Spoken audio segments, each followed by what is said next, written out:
अस्सलाम वालेकुम दोस्तों, आज की वीडियो बहुत ही इम्पोर्टेंट होने वाली है, ख़ास तौर पर उन लोगों के लिए जो कि बजीज़ की ब्रीडिंग करना चाहते हैं लेकिन उनकी फ़ीमेल एग्स नहीं देती, मेटिंग के बावजूद चिक्स नहीं आते या फिर ब्रीडिंग के दौरान कोई नई प्रॉब्लम आ जाती है। आज की इस वीडियो में हम बजीज़ ब्रीडिंग की कंप्लीट इन्फॉर्मेशन डिटेल के साथ डिस्कस करेंगे।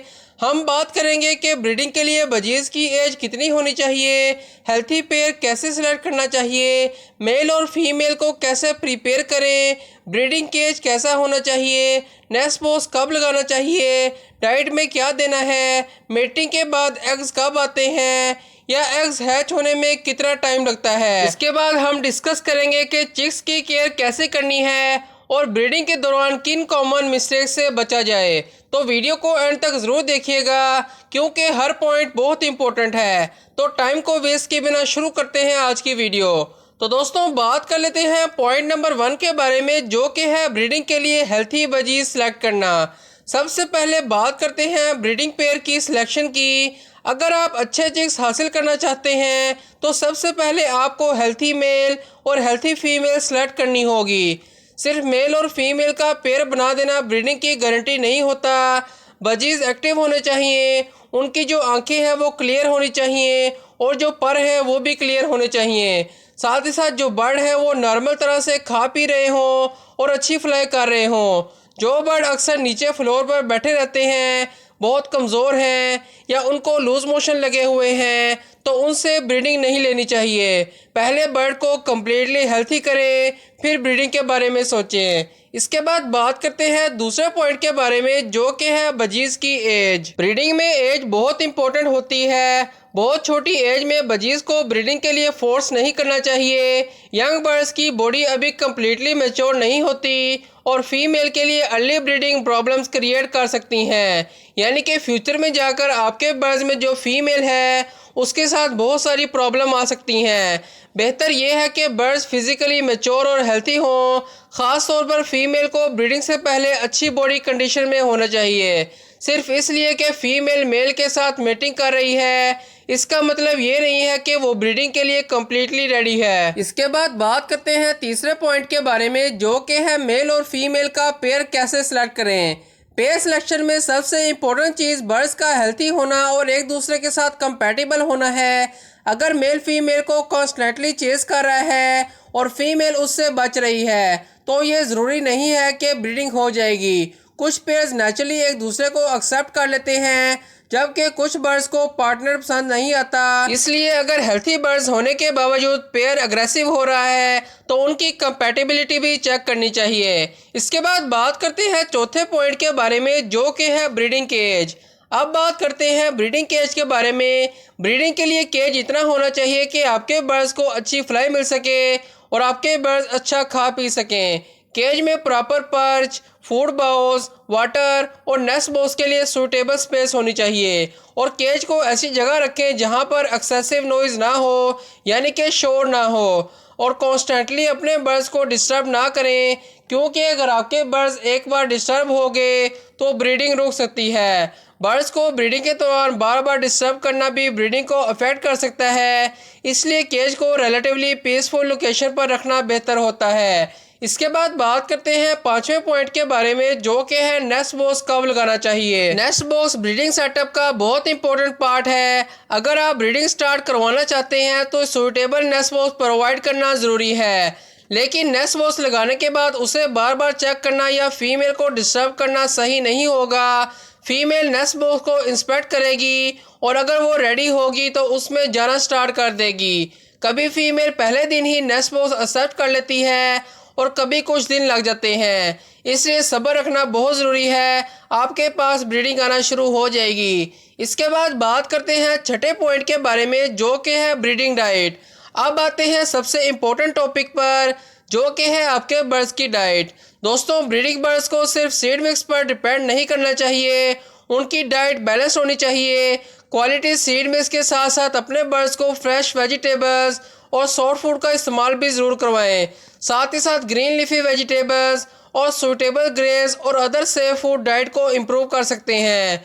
ब्रीडिंग फीमेल के लिए कैल्शियम भी बहुत इंपॉर्टेंट है क्योंकि एग फॉर्मेशन के दौरान कैल्शियम की रिक्वायरमेंट बढ़ जाती है। इसलिए अपने बर्ड्स को कटल फिश बोन और कैल्शियम ब्लॉक का इस्तेमाल ज़रूर करवाएं। लेकिन किसी भी सप्लीमेंट या मेडिसिन को अननेसेसरी क्वांटिटी में देना ठीक नहीं है। अगर आप ज़्यादा क्वांटिटी में इस्तेमाल करेंगे तो आपके बर्ड्स को नुकसान हो सकता है। इसके बाद बात करते हैं 7वें पॉइंट के बारे में, जो कि है पानी। फ्रेश और क्लीन वाटर हर वक्त अवेलेबल होना चाहिए। गर्मी के सीज़न में पानी और भी इम्पोर्टेंट हो जाता है, इसलिए वाटर कंटेनर को रेगुलरली साफ़ करें और कंटेमिनेटेड या बहुत पुराना पानी यूज़ ना करें। ब्रीडिंग बर्ड्स को डिहाइड्रेशन से बचाना बहुत ज़रूरी होता है, ख़ास तौर पर गर्मी के मौसम में। इसके बाद बात करते हैं 8वें पॉइंट के बारे में, जो कि है मेटिंग का मतलब एग्स की गारंटी ना होना। दोस्तों, ये बहुत से बिगिनर्स को समझ नहीं आती। अगर मेल और फीमेल मेटिंग कर रहे हैं तो इसका मतलब ये नहीं है कि फ़ीमेल ज़रूर अंडे दे देगी। एग लेइंग के लिए फ़ीमेल का मैच्योर और हेल्थी होना बहुत ज़रूरी है। साथ ही साथ प्रॉपर न्यूट्रिशन और अच्छे से अच्छा इन्वायरमेंट भी आपके बर्ड्स के लिए बहुत बेस्ट रहता है। कभी मेटिंग होती है लेकिन एग्स नहीं आते, कभी एग्स आते हैं लेकिन इनफर्टाइल होते हैं। इसलिए सिर्फ मेटिंग को देखकर रिजल्ट एक्सपेक्ट नहीं करना चाहिए। इसके बाद बात करते हैं 9वें पॉइंट के बारे में, जो कि है फीमेल ब्रीडिंग के लिए रेडी कैसे होती है। जब फीमेल ब्रीडिंग मोड में आती है तो उसके बिहेवियर में चेंजेस आ सकती हैं। वो नेस्ट बॉक्स में इंटरेस्ट लेना स्टार्ट कर सकती है, मेल के साथ ज़्यादा इंटरेक्शन कर सकती है और नेस्ट बॉक्स के अंदर टाइम स्पेंड कर सकती है। लेकिन हर फीमेल का बिहेवियर एग्जैक्टली सेम नहीं होता, इसलिए सिर्फ एक साइन को फाइनल कंफर्मेशन ना समझें। इसके बाद बात करते हैं 10वें पॉइंट के बारे में, जो कि है एग्स का बातें हैं। दोस्तों, सक्सेसफुल मेटिंग और फीमेल के रेडी होने के बाद एग्स आने में टाइम लग सकता है। एग्जैक्ट टाइमिंग हर पेयर में डिफरेंट होती है। अगर फीमेल ने मटकी सेलेक्ट कर ली है और ब्रीडिंग बिहेवियर शो कर रही है तो उसे अननेसेसरी डिस्टर्ब ना करें। एग्स आने के बाद भी पेशेंस रखें और अच्छे से अच्छा टाइम अपने बर्ड्स को दें। इसके बाद बात करते हैं 11वें पॉइंट के बारे में, जो कि है एग्स को चेक करना। दोस्तों, जब फीमेल एग्स दे देती है तो बिगिनर्स अक्सर हर रोज़ नेस्ट बॉक्स ओपन करके एग्स चेक करते हैं। ये हैबिट अवॉइड करनी चाहिए। अगर आप ऐसा रोज़ करेंगे तो आपके बर्ड्स डिस्टर्ब हो सकते हैं और फीमेल अंडों पर बैठना छोड़ सकती है। अगर इनफर्टिलिटी चेक करनी हो तो प्रॉपर टाइमिंग और प्रॉपर मेथड फॉलो करें, आपके पास अच्छा रिजल्ट आएगा। इसके बाद बात करते हैं 12वें पॉइंट के बारे में, जो कि है एग्स हैच होने का टाइम। बजीज एग्स को हैच होने में आमतौर पर 18 दिन लग सकते हैं, लेकिन एग्जैक्ट ड्यूरेशन कंडीशंस और एग टू एग वेरिएशन की वजह से डिफरेंट हो सकता है। इसलिए अगर एक एग थोड़ा लेट हैच हो तो फ़ौरन पैनिक ना करें। इसके बाद बात करते हैं 13वें पॉइंट के बारे में, जो कि है फीमेल एग्स पर कैसे बैठती है। फीमेल नॉर्मली एग्स को इंक्यूबेट करती है। वो अक्सर नेस्ट बॉक्स में ज़्यादा टाइम स्पेंड करेगी। मेल बाहर से फीमेल को फीड भी कर सकता है।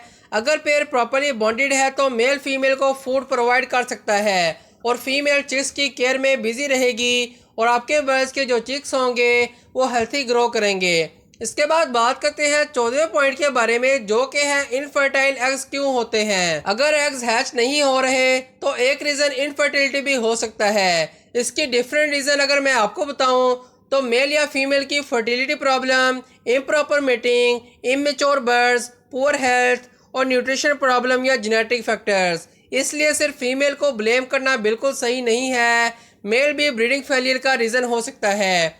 अगर आप देखें कि मेल अच्छी तरह से मीटिंग नहीं कर रहा तो आप मेल को चेंज कर सकते हैं, और अगर आप देखें कि फीमेल मीटिंग नहीं करवा रही तो आप फीमेल को चेंज कर सकते हैं। इसके बाद बात करते हैं 15वें पॉइंट के बारे में, जो कि है फीमेल का एग्स ना देना। अगर मीटिंग हो रही है लेकिन फीमेल एग्स नहीं दे रही तो सबसे पहले सब्र रखें। फीमेल की एज, हेल्थ, डाइट, इन्वायरमेंट और ब्रीडिंग कंडीशन चेक करें। स्ट्रेस भी ब्रीडिंग को अफेक्ट कर सकता है। अगर फीमेल ब्रीडिंग अटेम्प्ट के बावजूद एग्स नहीं देती तो अपने बर्ड्स को ज़्यादा से ज़्यादा प्राइवेसी दें, क्योंकि अगर आप अपने बर्ड्स को प्राइवेसी देंगे तो आपके बर्ड्स अपने आप को सिक्योर फील करेंगे और अंडे देने लग जाएंगे। इसके बाद बात करते हैं 16वें पॉइंट के बारे में, जो कि है कैल्शियम की इम्पोर्टेंस। एग लेइंग के दौरान फीमेल की कैल्शियम की ज़रूरत होती है। Calcium deficiency serious problem create कर सकती है, इसलिए ब्रीडिंग बर्ड्स को बैलेंस डाइट और अप्रोप्रिएट कैल्शियम सोर्स प्रोवाइड करें। इसलिए आप अपने बर्ड्स को कटल फिश बोन का इस्तेमाल करवा सकते हैं। कैल्शियम ब्लॉक का इस्तेमाल करवा सकते हैं और कैल्शियम पी सिरप आता है वो भी अपने बर्ड्स को दे सकते हैं। इससे भी आपके बर्ड्स में कैल्शियम की कमी पूरी हो जाएगी और आपके बर्ड्स ब्रीडिंग स्टार्ट कर सकते हैं। इसके बाद बात करते हैं 17वें पॉइंट के बारे में, जो कि है एग बाइंडिंग का मसला होना। फीमेल बजीज में एग बाइंडिंग एक सीरियस इमरजेंसी हो सकती है। अगर फीमेल बहुत कमज़ोर हो, फ्लोर पर बैठी रहती हो या मूवमेंट नहीं कर रही तो इसे नॉर्मल ब्रीडिंग प्रॉब्लम ना समझें और वेट ना करें। ऐसी सिचुएशन में फ़ौरन आप अपने बर्ड्स को अच्छे से अच्छा सॉफ्ट फूड दें जिससे आपके बर्ड्स हेल्थी हो जाएं और ब्रीडिंग स्टार्ट कर दें। इसके बाद बात करते हैं 18वें पॉइंट के बारे में, जो कि है चिक्स हैच होने के बाद। जब चिक्स हैच हो जाएं तो उनकी केयर का मेजर रोल पेरेंट्स का होता है। हेल्थी पेयर नॉर्मली चिक्स को फीड करता है। आपको सबसे पहले ये ऑब्जर्व करना है कि पेरेंट्स चिक्स को प्रॉपर्ली फीड कर रहे हैं या नहीं। अगर चिक्स का क्रॉप रेगुलरली फीड नज़र आ रहा है और चिक्स एक्टिव हैं तो ये जनरली पॉजिटिव साइन है। लेकिन अगर आप देखें कि आपके बर्ड्स अपने बच्चों को फीड नहीं करा रहे तो आप बच्चों को हैंड फीड पर ले आएँ। इससे भी आपके बर्ड्स पल जाएंगे और हेल्थी ग्रो करेंगे। इसके बाद बात करते हैं 19वें पॉइंट के बारे में, जो कि है चिक्स के लिए फूड। पेरेंट्स को न्यूट्रिशनस फूड प्रोवाइड करना ज़रूरी है। ब्रीडिंग पेयर की डाइट सिर्फ ड्राई सीड मिक्स के अलावा और भी होती है, जैसे कि सॉफ्ट फूड, वेजिटेबल्स और बैलेंस न्यूट्रिशन। लेकिन कोई भी न्यू फूड अचानक बहुत ज़्यादा क्वांटिटी में अपने बर्ड्स को ना दें, वरना आपके बर्ड्स नहीं खाएंगे। आप रोज़ाना की बुनियाद पर अपने बर्ड्स को थोड़ा क्वांटिटी में फूड दें। आपके बर्ड्स आदी हो जाएंगे और जब भी फिर आप अपने बर्ड्स को फूड देंगे तो आपके बर्ड्स उसको अच्छे से खा लेंगे। इसके बाद बात करते हैं 20वें पॉइंट के बारे में, जो कि है चिक्स को बार बार हाथ ना लगाना। दोस्तों, बिगिनर्स को चिक्स देखने का बहुत शौक होता है, लेकिन न्यू बॉर्न चिक्स बहुत डेलिकेट होते हैं। उनको अननेसेसरीली बार बार हैंडल करना अवॉइड करना चाहिए। नेस्ट को क्लीन रखना ज़रूरी है, लेकिन क्लीनिंग भी सिचुएशन के मुताबिक और मिनिमम डिस्टर्बेंस के साथ करें। आपके बर्ड्स को बहुत फ़ायदा होगा। इसके बाद बात करते हैं 21वें पॉइंट के बारे में, जो कि है अगर पेरेंट्स चिक्स को फीड ना कराएं। अगर पेरेंट्स चिक्स को प्रॉपर्ली फीड नहीं कर रहे तो सिचुएशन सीरियस हो सकती है। ऐसे केस में आप अपने बर्ड्स के चिक्स को हैंड फीड पर ला सकते हैं, लेकिन आपने फार्मूले का टेम्परेचर, कंसिस्टेंसी, सफाई और फीडिंग टेक्निक सबसे इम्पोर्टेंट रखनी है। गलत हैंड फीडिंग से चिक्स को एस्पायरेशन का सीरियस रिस्क हो सकता है, इसलिए बिना नॉलेज के हैंड फीडिंग स्टार्ट नहीं करनी चाहिए। इसके बाद बात करते हैं 22वें पॉइंट के बारे में, जो कि है केज की सफाई। दोस्तों, ब्रीडिंग केज की सफाई बहुत इंपॉर्टेंट है। दोस्तों, dirty food bowls, contaminated water और एक्सेसिव ड्रॉप इन डिजीज का रिस्क बन सकती हैं, लेकिन क्लीनिंग के नाम पर बर्ड्स को डिस्टर्ब नहीं करना चाहिए। रूटीन क्लीनिंग केयरफुली करें और स्ट्रॉन्ग केमिकल्स या टॉक्सिक फ्यूम बर्ड्स के आसपास यूज़ ना करें, वरना आपके बर्ड्स एक्सपायर हो सकते हैं। इसके बाद बात करते हैं 23वें पॉइंट के बारे में, जो कि है ब्रीडिंग के दौरान स्ट्रेस। बजीज को ब्रीडिंग के दौरान पीसफुल इन्वायरमेंट चाहिए होता है। केज को बार बार शिफ्ट करना, लाउड नॉइज या चिल्ड्रन का बार बार केज के पास जाना बर्ड्स को डिस्टर्ब कर सकता है। इसलिए आपने केज को ऐसी जगह पर रखना है जहां पर बच्चे आपके बर्ड्स को तंग ना करें। अगर आप ब्रीडिंग का बेस्ट रिजल्ट चाहते हैं तो बर्ड्स को प्राइवेसी दें, आपके पास बहुत अच्छा रिजल्ट आएगा। इसके बाद बात करते हैं 24वें पॉइंट के बारे में, जो कि है लाइटनिंग। बर्ड्स को रोजाना 10 से 12 घंटे की लाइट लाजमी लगवाएं, लेकिन याद रखें कि आपने डायरेक्ट सनलाइट अपने बर्ड्स को नहीं लगवानी, वरना आपके बर्ड्स को नुकसान हो सकता है। हाँ, सर्दी के मौसम में आप अपने बर्ड्स को 2 से 3 घंटे की डायरेक्ट सनलाइट लगवा सकते हैं। ये आपके बर्ड्स के लिए बहुत बेस्ट रहेगी। इसके बाद बात करते हैं 25वें पॉइंट के बारे में, जो कि है ब्रीडिंग को फोर्स ना करना। ये भी पॉइंट बहुत इंपॉर्टेंट है। अगर पेरेंट ब्रीडिंग नहीं कर रहा तो हर वक्त ब्रीडिंग फोर्स करने की कोशिश ना करें। नेस्ट पोस्ट लगाना, रिमूव करना, फिर लगाना, बर्ड्स को रिपीटेडली चेंज करना और डिफरेंट पार्टनर्स के साथ एक्सपेरिमेंट करना स्ट्रेस क्रिएट कर सकता है। इसलिए अपने बर्ड्स को थोड़ा टाइम दें, इंशाल्लाह आपके पास ब्रीडिंग आना शुरू हो जाएगी। इसके बाद बात करते हैं 26वें पॉइंट के बारे में, जो कि है पेयर को बार बार चेंज करना। अगर बर्ड्स ऑलरेडी बॉन्डेड हैं और हेल्थी हैं तो सिर्फ इसलिए पेयर चेंज ना करें कि कुछ दिन में एग्स नहीं आए। हर पेयर का ब्रीडिंग साइकिल डिफरेंट हो सकता है, उनको टाइम दें, इंशाल्लाह आपके पास ब्रीडिंग स्टार्ट हो जाएगी। तो दोस्तों, अब बात कर लेते हैं 27वें पॉइंट के बारे में, जो कि है ब्रीडिंग में कॉमन मिस्टेक। अब मैं कुछ कॉमन मिस्टेक्स आपको बताऊंगा जो कि अक्सर बिगिनर्स करते हैं।